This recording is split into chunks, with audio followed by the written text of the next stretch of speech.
2018 साली फेब्रुवारीच्या महिन्यामध्ये डोनाल्ड ट्रम्प अमेरिकेचे अध्यक्ष झाले होते आणि त्याच काळात अमेरिका म्हणाली आम्हाला भारताला सुपर पॉवर बनवायचं आहे। हे त्यांचं गुप्त कागदपत्र 2021 मध्ये बाहेर आलं, ज्यामध्ये पान क्रमांक 5 वर स्पष्ट लिहिलंय अमेरिका भारताला मोठा देश महासत्ता बनवायला मदत करणार। पण मित्रांनो, हाच अमेरिका आहे जो आपल्या देशाला सुरुवातीपासूनच धोका देत आलाय।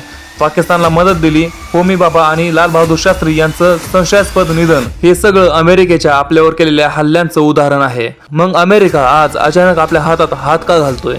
काही महिन्यांपूर्वी चायनाचे सॅटेलाइट फोटो बाहेर आले। बीजिंग पासून फक्त 32 किमी अंतरावर चीन एक मोठं लष्करी शहर उभारतोय। 1,500 एकरात अमेरिकेच्या संरक्षण खात्यातूनही 10 पट मोठं, आणि असं एकच नाही तर चक्क 37 मोठ्या छावण्या चीनने भारताभोवती उभ्या केल्यात। आपल्या हिमालयाच्या सीमांवर चीनने बंकर, हेलिपोर्टर्स, मिसाईल लॉन्चर्स बसवलेत।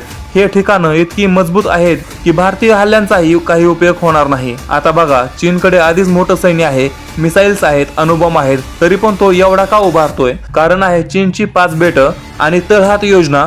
तिबेट म्हणजे तळहात आणि 5 बेटं म्हणजे लडाख, नेपाळ, सिक्कीम, भूटान आणि अरुणाचल प्रदेश। चीनला हे सगळं परत आपल्या ताब्यात घ्यायचंय, स्वतःचं जुनं साम्राज्य परत मिळवायचंय। आपण 1938 ला चीनला मदत केली। डॉक्टर द्वारकानाथ कोटनीस या नावाचे डॉक्टर चीनमध्ये गेले, तिथल्या सैन्यांवर उपचार करत करत तिथेच मरण पावले। आजही चीन त्यांना देवासारखे मानतो। पण हाच चीन 1962 मध्ये भारतावर हल्ला करतो, अक्साइन चीन हडप करतो, आता अरुणाचल मध्ये चक्क गाव बसवतोय, भूटान, नेपाळ मध्येही आपली छाया टाकतोय। चीनचं बेल्ट अँड रॉड नावाचं एक मोठं जाळं आहे। श्रीलंका, पाकिस्तान सारखे देश त्यात अडकलेत।